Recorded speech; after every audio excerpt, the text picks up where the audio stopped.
Hi guys, welcome back to the channel. FPL Consult here, and today we're going to take an early look at a Game Week 26 wildcard. Now I know a couple of us are already looking to wildcard in Game Week 26 for various reasons. Maybe we want to take advantage of the double game weeks in 27 and 29 moving forward. There's also the Liverpool players in our teams right now that may not look the best, and we may not want to hold on to them now, especially when they play Manchester United in Game Week 26. So various reasons to wildcard in Game Week 26. We'll discuss them, the pros and the cons in this video, and we'll also take a look at an early draft for the wildcard 26 because later on in the week we will see some FA Cup results which may change some players that we include in the draft moving forward. But I thought at least today we take an early look, and then later on in the week I'll upload an updated draft. So hopefully you guys do enjoy this video. If you do, please give it a like and also subscribe as well if you are new around here.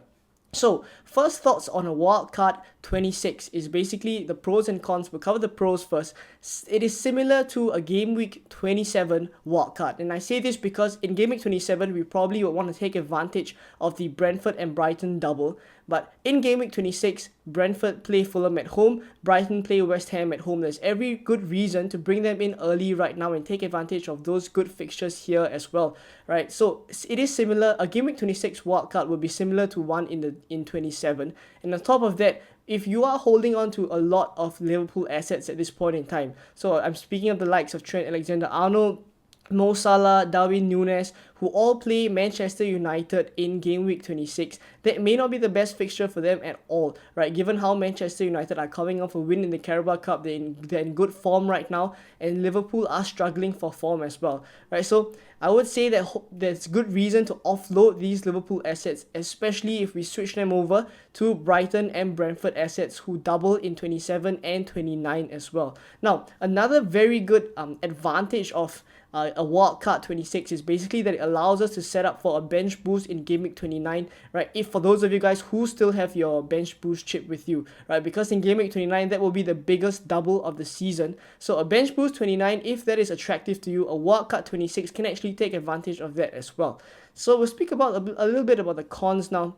And it is obviously that by using your wildcard early now in Game Week 26, there are a couple of game weeks to go, right? Loads of games left in the season, to be honest. So you may struggle later on in the season, especially the transitions from double Game Week 29 to blank Game Week 32, and then to double game week 34, right? These transitions from one game week to another, from a double to a blank and then to a double again, it may be tough to navigate because you probably will have to make some compromises here and there, especially in the doubles, right, where you may not have optimum assets if you're trying to field an 11 for the blank in 32 as well. So basically, these are the cons for a wildcard 26. But as I mentioned just now previously, there are some good pros as well. So weigh up the pros and cons, take a look at your own team and see if it is the optimal play for your team. This would obviously be very team dependent. So some of your mini league rivals may not be wildcarding, but it may make sense for you. So individually, do your own planning and kind of assess the pros and cons before deciding to wildcard in Game Week 26. So let's take a look at a Game Week 26 wildcard, and the squad value for this team I have here is 95.6 mil. So you're going to have loads of money left in the bank, but it will come in handy in Game Week 29. Later on I will tinker and I'll show you where we can use that money. Now the formation will be a 3-4-3, and the strategy for this team is a wildcard 26, free hit 28, and the bench boost 29, which is optional for those of you guys who don't have your chip or you decide that 34 is where you want to bench boost instead. So essentially, if you're wildcarding in 26 or 27, you are locking in that free hit 28 chip if you do want to take full advantage of the 27 and 29 doubles, right?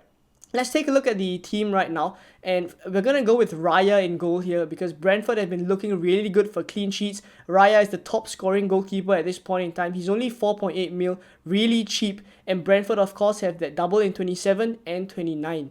Now as for Trippier, Gabriel and Estupiñán, they're the back three in this draft, and the other two defenders I have are on the bench right now, but we'll cover the bench later on. So Trippier, Gabriel and Estupiñán. We'll cover Trippier first. He doubles in 29, and on top of that, I think Trippier is someone that we pretty much have to keep in our teams because whether he plays tough teams or not, Newcastle have been keeping clean sheets very consistently. Now, I know in Game Week 26, he may not be having the best fixture against Man City away, but it's every chance that he can get attacking returns, and essentially Trippier is someone that throughout the season we've seen him return so consistently, so he will definitely be in the squad.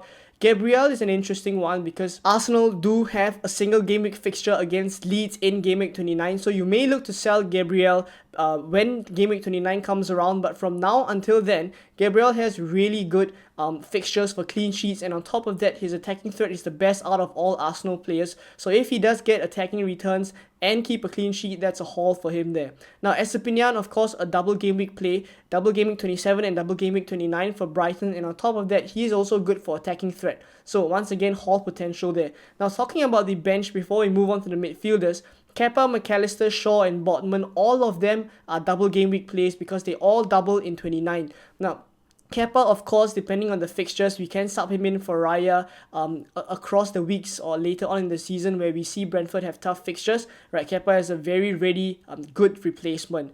Now, as for McAllister, right, I think that among the Brighton midfielders, how I would actually rank the Brighton midfielders, I would say Mitoma is the one I would go for. He's actually in the squad as well, a little spoiler. But McAllister for me is a second ahead of Solimac, who's in third place. So that's how I would rank the Brighton midfielders.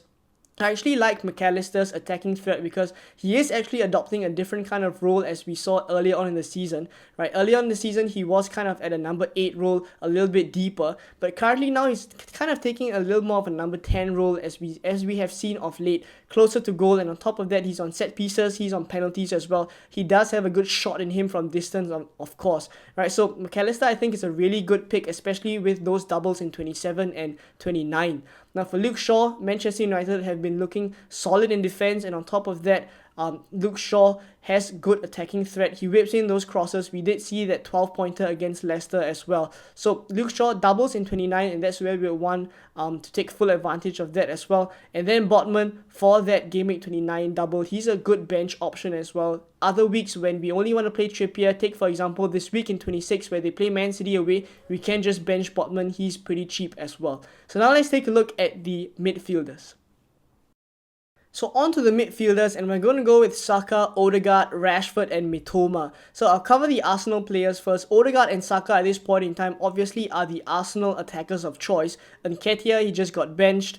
Martinelli and Trossard, they're still sharing minutes. We're not sure what's going on there. So at this point in time, right, I would say that Odegaard and Saka are still the safest for minutes, and of course we would still want to triple Arsenal because from now until Game Week 29, as I mentioned, they do have good fixtures, and then in 29 we can consider shipping some of them out. Right, so Odegaard and Saka, and then I'll actually captain Saka now in Game Week 26 where he plays Bournemouth at home.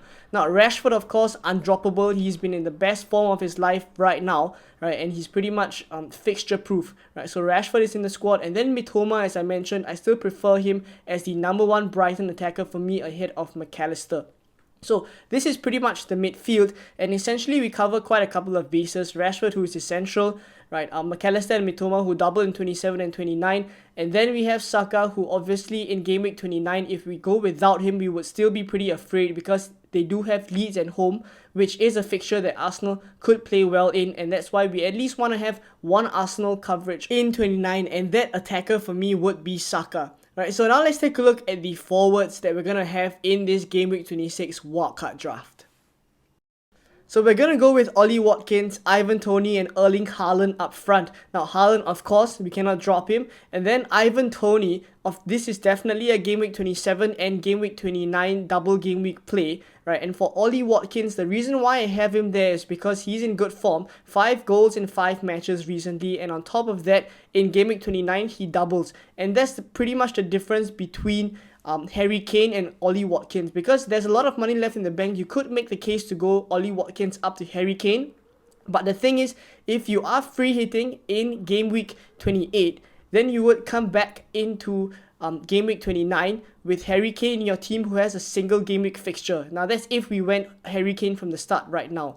Now the difference with going Ollie Watkins instead now is that when you free hit in Game Week 28 and you come back to this squad in 29, Ollie Watkins already doubles, and that's where you would have one more fixture in him, and on top of that, you are bench boosting there in 29, so you want to maximize the double game week potential of your whole team, right? So that's essentially why I've gone for Ollie Watkins ahead of Harry Kane here, even though the funds do allow for that move, right? So at this point in time, this is how the whole squad looks like. Probably line up in a 3-4-3 for Game Week 26. Captain Saka, Vice Captain Haaland, and the bench would look like this: Kepa, McAllister, Luke Shaw, and Botman as well. So now let's do a little bit of tinkering later on in the game weeks to see how we can take advantage of the doubles and also, right, use that money in the bank to have more doublers in Game Week 29. So this is the exact wildcard squad that we just saw in the FPL.team transfer planner, and we're going to take a look later on in the next few game weeks how this team would shape up, right? So once again, 3-4-3, Saka captain, vice captain Haaland. So now let's move forward into game week 27. Right, once again, you have a good set of doublers, right? Estupinian, Mitoma, Ivan Toney, and McAllister, and you even have Raya as the keeper as well. So this is essentially a really good Game Week 27 squad that prepares you well for the doubles there. And then in 28, you'll probably be free hitting as part of the strategy because loads of your players here, as you can see, are blanking. And then we come to Game Week 29 now.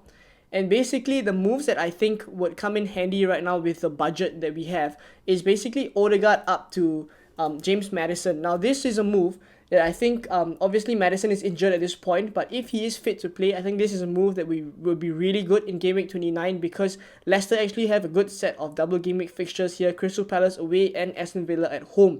Now, as I mentioned, when you are free hitting in Game Week 28, when you come to Game Week 29, you actually only have one free transfer.